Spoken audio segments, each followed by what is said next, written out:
ನಮಸ್ತೆ ವೀಕ್ಷಕರೇ, ನಾನು ಅನ್ನಪೂರ್ಣ ಅಂತ. ನಮ್ಮದು ಒಂದು ಜ್ಞಾನಸಿಂಧು ಅಕಾಡೆಮಿ ಇತ್ತು. ಆ ಅಕಾಡೆಮಿ 10 ವರ್ಷದಿಂದ ನಾವು ಶಾಲೆಗಳಲ್ಲಿ ಏನನ್ನು ಕಲಿಸೋದಿಲ್ವೋ, ಮಕ್ಕಳಿಗೆ ಸ್ಕೂಲ್ನಲ್ಲಿ ಏನು ಹೇಳ್ಕೊಡೋದಿಲ್ವೋ ಅದನ್ನು ನಾವು ನಮ್ಮ ಅಕಾಡೆಮಿಯಿಂದ ಮಕ್ಕಳಿಗೆ ನಾವು ಕಲಿಸ್ಕೊಡ್ತಾಯಿದ್ವಿ. ಉದಾಹರಣೆಗೆ ಗುರುಕುಲ ಶಿಕ್ಷಣ ಪದ್ಧತಿನಲ್ಲಿಯೇ ಯಾವ ರೀತಿ ಪಾಠ ಮಾಡ್ತಿದ್ರೋ ಆ ರೀತಿ ಪಾಠವನ್ನು ನಾವು ನಮ್ಮ ಅಕಾಡೆಮಿನಲ್ಲಿ ಕಲಿಸ್ತಾಯಿದ್ವಿ. ದೇಸಿ ಆಟಗಳಿರ್ಬೋದು ಅಥವಾ ರಂಗೋಲಿ ಬಿಡಿಸೋದಿರ್ಬೋದು, ಬೇರೆ ಬೇರೆ ಥರ ಹೊಸ ಹೊಸ ಆಟಗಳಿರ್ಬೋದು. ಆ ಆಟಗಳಿಂದ ಇವರಿಗೆ ಖುಷಿ ಕೊಡುವಂಥದ್ದು, ಜೊತೆಗೆ ಬ್ರೈನಲ್ಲಿ ನ್ಯೂರಾನ್ಸ್ ಆ್ಯಕ್ಟಿವೇಶನ್ ಆಗುವಂಥ ಆಟಗಳನ್ನು ನಾವು ನಮ್ಮ ಅಕಾಡೆಮಿನಲ್ಲಿ ಆಡಿಸ್ತಾಯಿದ್ವಿ. ಜೊತೆಗೆ ಈ 1 ವರ್ಷ ಓದುವಂಥ ಪುಸ್ತಕಗಳು ಏನಿವೆ, ಟೆಕ್ಸ್ಟ್ ಬುಕ್ಸು, ಅದನ್ನು 3 ತಿಂಗಳಲ್ಲಿ ನಾವು ಅವ್ರ ಮೈಂಡಲ್ಲಿ ಜ್ಞಾಪಕ ಬರೋ ಥರ ಕೂರಿಸ್ತಿದ್ವಿ. ಅಂದರೆ ಅವ್ರಿಗೆ ಯಾವಾಗ ಕೇಳಿದ್ರು ಕ್ವಶನ್ಗೆ ಆನ್ಸರ್ ಬರ್ತಿತ್ತು. ಎಕ್ಸಾಮ್ ಟೈಮಲ್ಲಿ ಓದ್ಕೊಳ್ಳೋದು, ಆಮೇಲೆ ಅದು ಮರ್ತೋಗ್ತಿತ್ತು. ಇಲ್ಲಿ ಹಾಗಲ್ಲ. ನಾವು ಕಲಿಸ್ತಾ ಇರೋಂಥ ವಿದ್ಯೆಗಳಲ್ಲಿ, ಗುರುಕುಲ ಶಿಕ್ಷಣ ಪದ್ಧತಿ ಪ್ರಕಾರ ನಾವು ಕಲಿಸ್ತಾ ಇದ್ದಂಥದ್ರಲ್ಲಿ ಅವ್ರಿಗೆ ಯಾವಾಗ ಪ್ರಶ್ನೆ ಕೇಳಿದ್ರು ಉತ್ತರ ಬರ್ತಿತ್ತು. ಈಗ ಹೊಸ ವಿಚಾರ ಏನಪ್ಪ ಅಂತಂದರೆ, ನಾವು ಈಗ ಈ ರೀತಿಯಾಗಿ 10 ವರ್ಷದಿಂದ ಸ್ಕೂಲ್ ಟು ಸ್ಕೂಲ್ ಹೋಗಿ ಆ ಮಕ್ಕಳನ್ನು ನಾವು ತುಂಬ ಡಲ್ಲಾಗಿರೋಂಥ ಮಕ್ಕಳನ್ನು ಕೊಡಿ ಅಂತ ಟೀಚರ್ಸ್ ಹತ್ರ ತೊಗೊಂಡು ಆ ಮಕ್ಕಳಿಗೆ ನಾವು ತುಂಬ ಚೆನ್ನಾಗಿ ಬುದ್ಧಿ ಬೆಳವಣಿಗೆ ಆಗುವಂಥ ಪಾಠಗಳನ್ನು ಕಲಿಸಿ ಅವರು ಆ ಎಕ್ಸಾಮಲ್ಲೂ ಹೆಚ್ಚು ಮಾರ್ಕ್ಸು ತೆಗೆಯುವಂತಾಗೂ ಹೇಳಿಕೊಟ್ಟು ಬರ್ತಾಯಿತ್ತು. ಇಷ್ಟು ವರ್ಷಗಳ ಕಾಲ ಈ ಕೆಲಸವನ್ನು ನಾವು ಮಾಡ್ಕೊಂಡು ಬರ್ತಾಯಿದ್ವಿ. ಬಟ್ ಈಗೇನಾಗಿದೆ ಅಂತಂದರೆ, ನಾವೀಗ ಭಾರದ್ವಾಜ ಗುರುಕುಲ ಅಂತ ಹೇಳಿ ನಾವೊಂದು ಗುರುಕುಲವನ್ನು ಶುರು ಮಾಡಿದ್ದೀವಿ.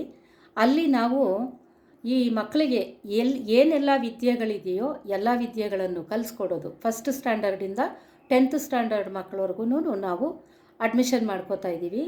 ಈ ವರ್ಷದಿಂದ ನಾವು 2 ವರ್ಷದ ಹಿಂದೆಯೇ ಶುರು ಮಾಡಬೇಕಿತ್ತು. ಕಾರಣಾಂತರಗಳಿಂದ ಈ ವರ್ಷದಿಂದ ಶುರು ಮಾಡಿದ್ದೀವಿ. ಈ ಅಕಾಡೆಮಿಕ್ ಇಯರಿಂದ ಇಲ್ಲಿ ನಾವು ಏನು ಕಲಿಸ್ಕೊಡ್ತೀವಿ ಅಂದರೆ, ಶಾಲೆಗಳಲ್ಲಿ ಮಕ್ಕಳು ಏನನ್ನು ಕಲಿಯೋದಿಲ್ವೋ ಅದನ್ನು ನಾವಿಲ್ಲಿ ಕಲಿಸ್ಕೊಡ್ತೀವಿ. ಮತ್ತು ಶಾಲೆನಲ್ಲೂ ಕೂಡ ಅವರು ಎಲ್ಲದರಲ್ಲೂ ಎಲ್ಲ ಫೀಲ್ಡಲ್ಲೂ ಚೆನ್ನಾಗಾಗೋ ಹಾಗೆ ನಾವು ಟ್ರೈನಿಂಗನ್ನು ಕೊಡ್ತೀವಿ.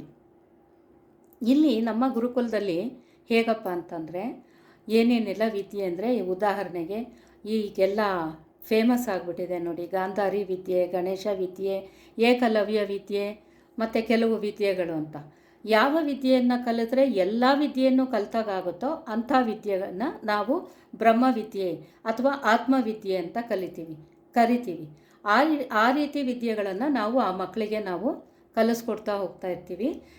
ನಾವು ಎಂಥ ಮಕ್ಕಳನ್ನು ಅಡ್ಮಿಷನ್ ಮಾಡ್ಕೊಳ್ತೀವಪ್ಪ ಅಂದರೆ, ತುಂಬ ಬಡವರು, ಈಗ ಫೀಸ್ ಕಟ್ಟೋಕ್ಕಾಗದೇ ಇರೋವಂಥವ್ರು, ಅಥವಾ ಸಿಂಗಲ್ ಪೇರೆಂಟ್ ಇರೋವಂಥವ್ರು, ಅಥವಾ ಈ ಕಟ್ಟಡಗಳನ್ನು ಕಟ್ಟುವಾಗ ಮಕ್ಕಳನ್ನೆಲ್ಲ ಅಲ್ಲಿ ಇಲ್ಲಿ ಹಾಕಿ ಮಾಡ್ತಿರ್ತಾರೆ ನೋಡಿ, ಬೆಳೆಸ್ತಿರ್ತಾರಲ್ಲ ಅಂಥ ಮಕ್ಕಳು, ಮತ್ತು ತುಂಬ ಬಡವರು, ಅವರಿಗೆ ಊಟಕ್ಕೆ ಕಷ್ಟ ಆಗಿದೆ, ಇನ್ನು ಮಕ್ಕಳನ್ನ ಎಲ್ಲಿ ಸಾಕೋದು, ಶಾಲೆಗೆ ಎಲ್ಲಿ ಕಳಿಸೋದು ಅನ್ನುವಂಥ ಮಕ್ಕಳನ್ನು ನಾವು ಫ್ರೀಯಾಗಿ ಅಡ್ಮಿಷನ್ ಮಾಡಿಕೊಂಡು ಆ ಮಕ್ಕಳಿಗೆ ನಾವು ಲಕ್ಷಾಂತರ ರೂಪಾಯಿ ದುಡ್ಡು ಕೊಟ್ಟು ಕಾಲೇಜ್ಗಳಿಗೆ, ಕಾನ್ವೆಂಟ್ಗಳಿಗೆ ಕಳಿಸಿ ಅಲ್ಲಿ ಏನು ನೀವು ತಂದೆ ತಾಯಿಗಳು ಎಕ್ಸ್ಪೆಕ್ಟ್ ಮಾಡ್ತಿರೋ ಅದಕ್ಕಿಂತನೂ ಹೆಚ್ಚಾಗಿ ಏನೂ ಫೀಸ್ ಇಲ್ಲದೇ ನಮ್ಮ ಗುರುಕುಲದಲ್ಲಿ ನಾವು ಆ ಮಕ್ಕಳುಗಳಿಗೆ ಈ ಥರ ವಿದ್ಯೆಗಳನ್ನು ಕಲಿಸಿ ನಾವು ಅವರನ್ನು ಒಂದು ಉನ್ನತ ವ್ಯಕ್ತಿಗಳನ್ನಾಗಿ ಮಾಡಿ, ಉನ್ನತವಾದ ನಮ್ಮ ದೇಶವನ್ನು ಉದ್ಧಾರ ಮಾಡುವಂತಹ ದೇಶಭಕ್ತಿ ಕೂಡ ಸೇರಿಸಿ ಆ ಮಕ್ಕಳಿಗೆ ಎಲ್ಲವನ್ನು, ತನ್ನ ಕುಟುಂಬವನ್ನು ನೋಡ್ಕೋಬೇಕು, ತನ್ನ ಪರಿಸರವನ್ನು ಕಾಪಾಡ್ಕೋಬೇಕು, ಪ್ರಕೃತಿಯನ್ನು ಉಳಿಸಬೇಕು, ಜೊತೆಗೆ ಈ ದೇಶವನ್ನು ಕೂಡ ಕಾಪಾಡಿಕೊಳ್ಳಬೇಕು ಅನ್ನುವಂಥ ಭಾವನೆಯನ್ನು ನಾವು ಆ ಮಕ್ಕಳಿಗೆ ಆ ರೀತಿ ಸಂಸ್ಕಾರ, ಸಂಸ್ಕೃತಿ, ಧರ್ಮ, ನೀತಿ ಅಂದರೆ ಏನು, ಪ್ರತಿಯೊಂದನ್ನು ಆ ಮಕ್ಕಳಿಗೆ ನಾವು ನಮ್ಮ ಗುರುಕುಲದಲ್ಲಿ ಕಳಿಸುತ್ತೀವಿ ಅಂತ ಹೇಳಿ, ಯಾವ ಮಕ್ಕಳನ್ನು ನೀವು ಸೇರಿಸ್ಬೇಕಂತ ಅಂದ್ಕೊಂಡಿರ್ತೀರೋ ದಯವಿಟ್ಟು ನನಗೆ ಈ ನಂಬರ್ಗೆ ವಾಟ್ಸಪ್ ಮಾಡಿ. ನಾನಲ್ಲಿ ಕೆಳಗಡೆ ವಾಟ್ಸಪ್ ನಂಬರ್ ಹಾಕಿದ್ದೀನಿ. ನಾವೇ ಅವರಿಗೆ ಕಾಲ್ ಮಾಡಿ ಇಂಟರ್ವ್ಯೂ ಮಾಡಿ ತಗೊಳ್ತೀವಿ. ಬಟ್ ತುಂಬ ಅನುಕೂಲವಾಗಿರುವಂಥ ಪೇರೆಂಟ್ಸ್ಗಳ ಮಕ್ಕಳನ್ನು ನಾವು ತಗೊಳ್ಳಲ್ಲ. ಯಾಕೆಂದರೆ ಅದಕ್ಕೆ ಸಾಕಷ್ಟು ಕಾರಣಗಳಿದೆ. ಜೊತೆಗೆ ತುಂಬ ಬಡವರು, ನಿಮ್ಮ ಗಮನಕ್ಕೆ ಯಾರು ಈ ವಿಡಿಯೋವನ್ನು ನೋಡ್ತಿರೋ ಅವರಿಗೆ ಏನು ನಿಮ್ಮ ಗಮನಕ್ಕೆ ಬರುತ್ತೋ ಇಂಥ ಮಕ್ಕಳನ್ನ ಇಂಥ ಗುರುಕುಲದಲ್ಲಿ ಹಾಕಿದ್ರೆ ಒಳ್ಳೆಯದಾಗತ್ತೆ ಅಂತ ಹೇಳಿ ಫ್ರೀ ಅಡ್ಮಿಷನ್ ಇರೋದ್ರಿಂದ ದಯವಿಟ್ಟು ನಮ್ಮ ಭಾರದ್ವಾಜ ಗುರುಕುಲಕ್ಕೆ ಕಳಿಸಿ ನಿಮ್ಮ ಮಕ್ಕಳನ್ನು. ಆ ಮಕ್ಕಳನ್ನು ಉನ್ನತ ವ್ಯಕ್ತಿಗಳನ್ನಾಗಿ ಮಾಡೋಕ್ಕೆ ಅವಕಾಶವನ್ನು ನಮಗೆ ಕಲ್ಪಿಸ್ಕೊಡಿ ಅಂತ ಹೇಳ್ತಿದ್ದೀನಿ.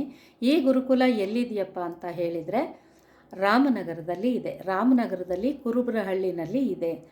ಹಾಗಾಗಿ ಇನ್ನೂ ಹೆಚ್ಚಿನ ಮಾಹಿತಿಗಾಗಿ ನನಗೆ ವಾಟ್ಸಪ್ ಮಾಡಿ, ನಾನೇ ಕಾಲ್ ಮಾಡ್ತೀನಿ. ನಿಮ್ಮ ನಂಬರನ್ನು ನನಗೆ ವಾಟ್ಸಪ್ ಮಾಡಿ, ನಾನೇ ನಿಮಗೆ ಕರೆ ಮಾಡಿ, ನಾನೇ ನಿಮ್ಮ ಹತ್ರ ಮಾತಾಡಿ, ನಾವೇ ಮಕ್ಕಳನ್ನ ಕರ್ಕೊಂಡೋಗಿ ಆ ಮಕ್ಕಳನ್ನ ನಾವು ನೋಡ್ಕೊಳ್ತೀವಿ ಅಂತ ಹೇಳ್ತಾ ಈ ವಿಡಿಯೋವನ್ನು ಮುಗಿಸ್ತಿದ್ದೀನಿ. ಮತ್ತು ನೆಕ್ಸ್ಟು ಇನ್ನೊಂದು ವಿಡಿಯೋ ಮಾಡ್ತಾಯಿದ್ದೀನಿ. ಆ ವಿಡಿಯೋದಲ್ಲಿ ನಮ್ಮ ಗುರುಕುಲದ ಎಲ್ಲ ಫೋಟೋಸ್ ಎಲ್ಲ ಬರುತ್ತೆ. ಹಾಗಾಗಿ ದಯವಿಟ್ಟು ಬಡತನದಲ್ಲಿರೋಂಥ ಮಕ್ಕಳು ನಿಮ್ಮ ಫ್ರೆಂಡ್ಸಲ್ಲಿ ಯಾರ್ಯಾರು ಇರ್ತಾರೋ ಅವರನ್ನು ನಮಗೆ ಕಳಿಸ್ಕೊಡಿ ಅಂತ ಹೇಳ್ತಾ ಈ ವಿಡಿಯೋವನ್ನು ನಾನು ಮುಗಿಸ್ತಾ ಇದ್ದೀನಿ. ಧನ್ಯವಾದಗಳು.